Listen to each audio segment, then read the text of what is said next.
안녕.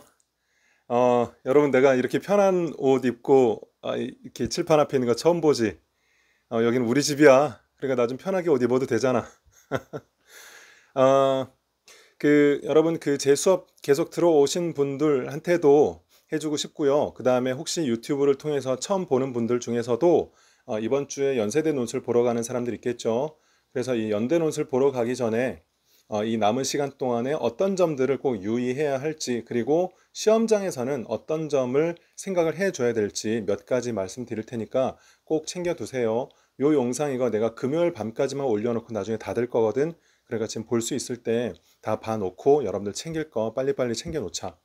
몇 가지만 말씀드릴게요. 첫 번째는 시간에 대한 부분인데, 시간 여러분들 아시다시피 2시간이잖아요. 그런데 이거를 그냥 2시간으로 통으로 생각하면 절대 안 돼. 그럼 여러분들 답 못 써. 2시간으로 생각하면 안 된다.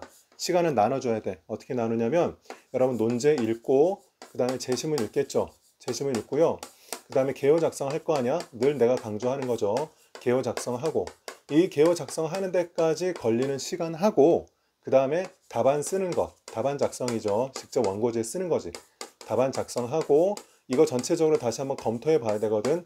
퇴고해야 되거든. 퇴고하는 시간까지 나눠서 생각해 줘야 된다. 그래서 자기가 손이 조금 빠른 학생들이 있죠. 글 빨리 쓰는 학생들이 있어요. 그런 학생들은 여기에 들어가는 시간을 조금 줄이고 여기에 들어가는 시간을 좀 더 늘릴 수 있겠지. 그런데 손이 조금 느린 학생 같은 경우에는 반대로 시간을 배분해야 될 거예요. 중요한 것은 미리 자기가 대략적으로 얼마나 시간을 쓰겠다라는 계획을 잡고 있어야 돼. 그냥 시험장 가가지고 복불복으로 일단 하다 보면 어떻게 되지? 절대 안 돼요. 미리 여러분들이 생각을 해 주셔야 되고, 그 어느 정도 내가 시간을 배분할지를 알기 위해서 남은 시간 동안에 실제로 답안 써보고, 이렇게 하도 한번 시간 배분해보고 저렇게도 시간 배분해보고, 그래서 자기한테 최적 시간 배분을 남은 시간 동안에 익혀줘야 된다. 이걸 꼭 여러분들이 해줘야 돼. 내 개인적으로는 2020학년도 그 연세대 논술 시험 볼 때 내 개인적으로는 여기다가 시간 50분 썼어. 여기다가 50분 쓰고 여기다 70분 쓰고 이렇게 한 거지.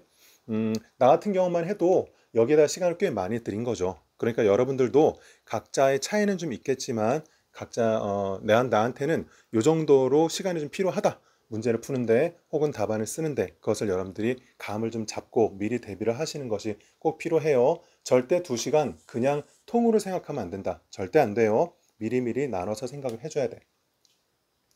두 번째는 요 개요에 대한 거 내가 여러 번 강조했을 거예요. 연세대 논술 특히 개요 작성 안 하면 절대 답 없다. 개요 없이 합격 없는 거예요. 연세대 논술은 개요 작성이 너무너무 중요해. 개요가 뭔지 잘 모르는 학생들, 아직도 감이 잘 오지 않은 학생들, 제가 말씀드린 적이 있으니까 한 번만 더 생각해 보세요. 여러분들이 수학 시험을 생각해 봐. 주관식 수학 시험을 본다고 생각해 봐요. 그 문제지를 봤죠. 그 다음에 여러분들이 답을 써서 제출해야 될 답안지를 봤겠지. 그런데 어떤 학생도 이 문제를 제출해야 될 종이에다가 바로 쓸면서 풀지는 않을 거야. 그럼 어디다 풀겠어? 여러분들이 어떤 따로 용지를 구해서 여기다가 문제를 풀고 시행착오도 겪고 여기서 최종적으로 답을 낸 다음에 그 과정을 정리해서 여기다 쓰겠지. 개요도 마찬가지예요. 논술에서 개요도 마찬가지다. 실제로 여러분들이 연대 논술 시험장 가면 세 장의 종이를 받아요. 문제지, 답안지, 그 다음에 연습용지를 받거든.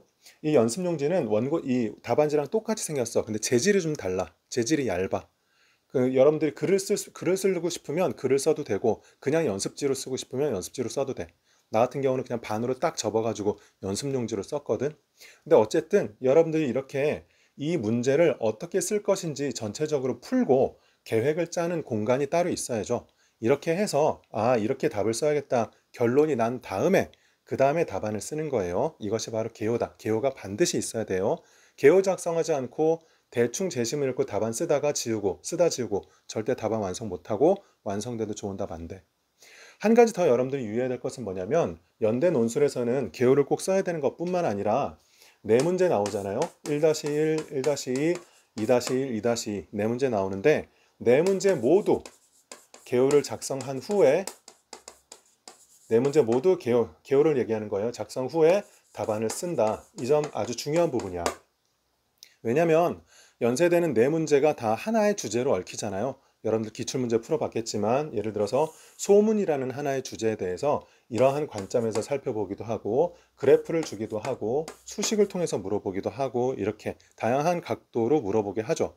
그렇기 때문에 앞에 있는 문제를 일단 풀어놓고요. 뒤에 있는 문제를 풀다가 요거 앞에도 그럼 이렇게 쓰면 더 좋았겠는데 이런 식으로 힌트를 얻을 수가 있어. 그래서 한 문제 개요 짜고 답 쓰고 한 문제 개요 쓰고 개요 쓰고 답 쓰고 이렇게 하지 말고 네 문제 전부 다 개요를 작성한 다음에 전체적인 흐름을 다 살펴보고 세부적인 부분 조정해보고 그 다음에 답을 쓴다. 그래서 시간이 이렇게 걸리는 거야. 그래서 네 문제 다 개요를 작성하고 답안을 쓰니까 그래서 시간이 이렇게 걸리는 거다. 충분히 제가 말씀드리는 것처럼 충분히 개요 작성한 다음에 답안 쓸 것 유의하시고요. 그 다음에 여러분들 그 사소한 것 같지만 시험 전에 해야 될 것들이 있어. 시험 전은 뭐냐면 시험장에 들어갔단 말이지. 그럼 여러분들 시험장 가잖아. 많은 학생들은 그냥 멍 때려요. 그리고 경쟁률이 많이 높다 보니까 한 반쯤 포기하고 앉아있는 학생들도 있지.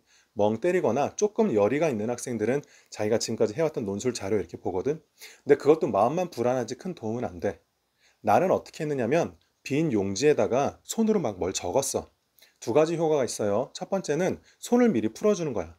시험 갑자기 시작하자마자 글씨 잘 안 써지거든. 미리 손을 조금 부드럽게 풀어놓는 효과가 있고요. 그 다음에 우리 인간의 뇌는 손하고 연결돼 있어서 손으로 막 뭘 쓰다 보면 뇌도 활성화돼. 그래서 멍하게 있지 말고요. 절대.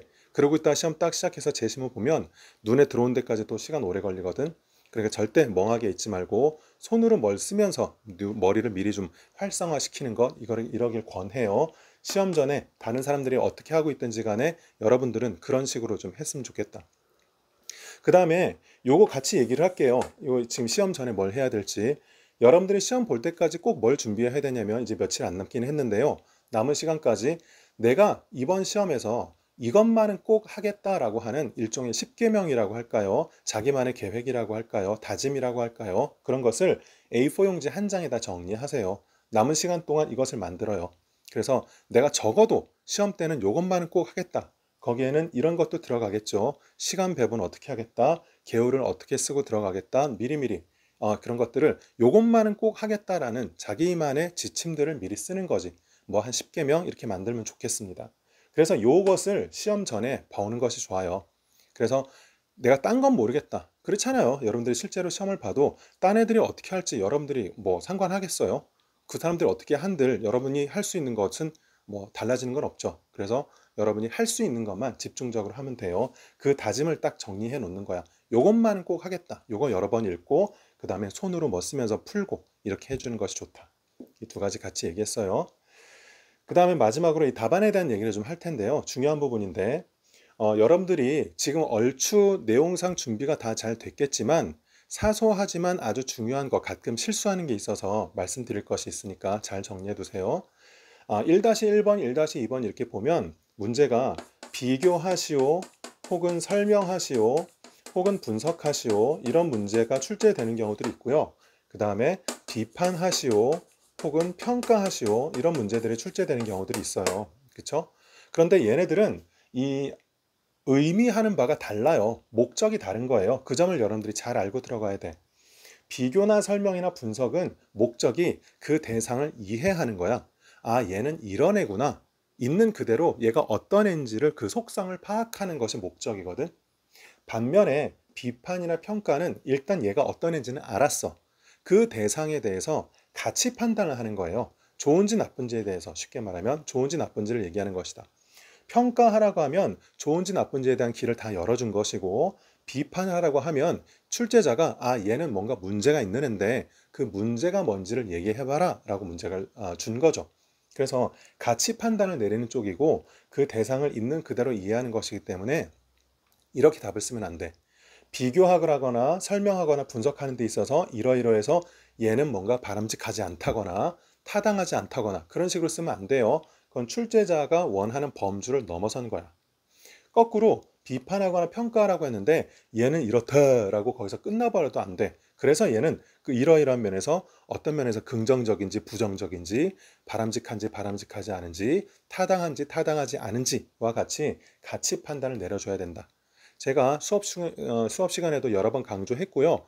그 기출문제 여러분들 이거 익숙하지 않으면 그 온라인 교육관에 내가 연세대 기출 해설 강의 올려놓은 거 그거라도 확인하시고 제가 말씀드리는 거 꼭 챙겨 두셔야겠습니다. 그 다음에 한 가지 더 말씀드리면 2-2번 있잖아요. 그 수리문제 있죠. 여러분들이 답을 쓴 거 보면 두 가지 문제가 나타나는 경우들이 있어. 첫 번째는 풀이 과정이 너무 상세한 경우. 이거 근데 그렇게 쓸 필요 없어요. 우리 수학 시험이 아니거든. 그래서 어디까지나 논술 시험이란 말이야.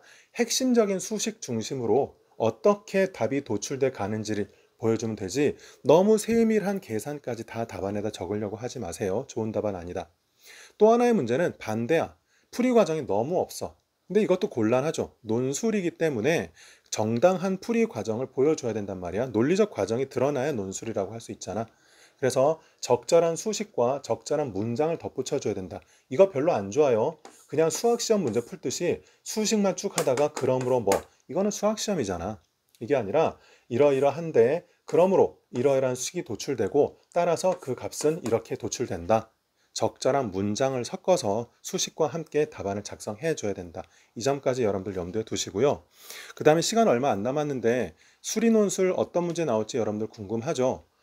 작년까지만 해도 확률 통계 중심으로 많이 나왔는데요. 아시다시피 올해는 확률 통계가 그 선택 과목으로 빠져서 원칙적으로 말하면 물론 여기서 말한 것은 원칙적인 거예요. 그 실질적으로는 많은 인문계 학생들이 여전히 확률 통계를 많이 선택하기 때문에 문제로 낼 수도 있어. 그런데 원칙적으로 따지면 선택 과목에 따라서 유불리가 달라지게 출제하면 안 되거든. 그래서 여러분들은 남은 시간에 뭘 중심으로 공부하시면 좋으냐면 수원, 수투 거기 보면 각 수학 챕터 그 맨 뒷장에 연습 문제들 중에 응용 문제들 있잖아요. 응용 문제. 그래서 그 응용 문제들 보면 뭐 이래서 뭐 길을 가는데 자동차가 어떻게 되고 이런 응용 문제들 있잖아요. 그 응용 문제들 중심으로 이 개념이 어떻게 되고 이 개념이 이런 식으로 적용되는구나. 이것만 전체적으로 쭉 훑어보면 좋고요. 제가 제 수업을 들었던 분들은 제가 수업 중에 나눠줬던 그 여러 대학 수리논술 문제들 있잖아요. 그거 최근 연도 중심으로 풀어보시면 그것도 큰 도움이 돼요. 그렇게 보시면 되겠습니다. 여기까지 됐어요. 한 가지 더 마지막으로 이 점만 좀 강조 드릴게요.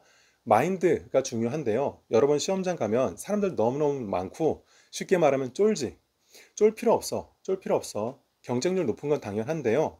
경쟁률이 높다고 해서 주관식 시험 같은 경우에는 경쟁률이 높다고 해서 크게 불리해지지 않아요. 객관식 시험하고는 달라요. 객관식 시험은 사람이 많아지면 찍어서 맞추는 사람도 많아진단 말이야. 그래서 그 사람이 증가하는 만큼 나의 합격 가능성도 그만큼 줄어들게 마련이야. 그런데 주관식 시험은 그만큼 떨어지진 않아. 왜냐하면 사람이 늘어난다고 해서 출제자가 요구하는 만큼 정확하게 답 쓸 수 있는 사람이 그만큼 많다는 보장이 없거든. 그러니 여러분 저한테 지금까지 배워온 거 충분히 적용해서 답안 작성하면 충분히 승산 있으니까 자신감 가지고 주변 돌아보지 말고 지금까지 해온 것들 잘 정리해서 시험 보시면 되겠습니다. 오케이? 잘 보고 와요. 그리고 이 영상 내가 금요일 날까지만 하고 닫을 거니까 그 전에 확인할 거 있으면 더 확인하고 잘 체크해 두겠습니다. 화이팅!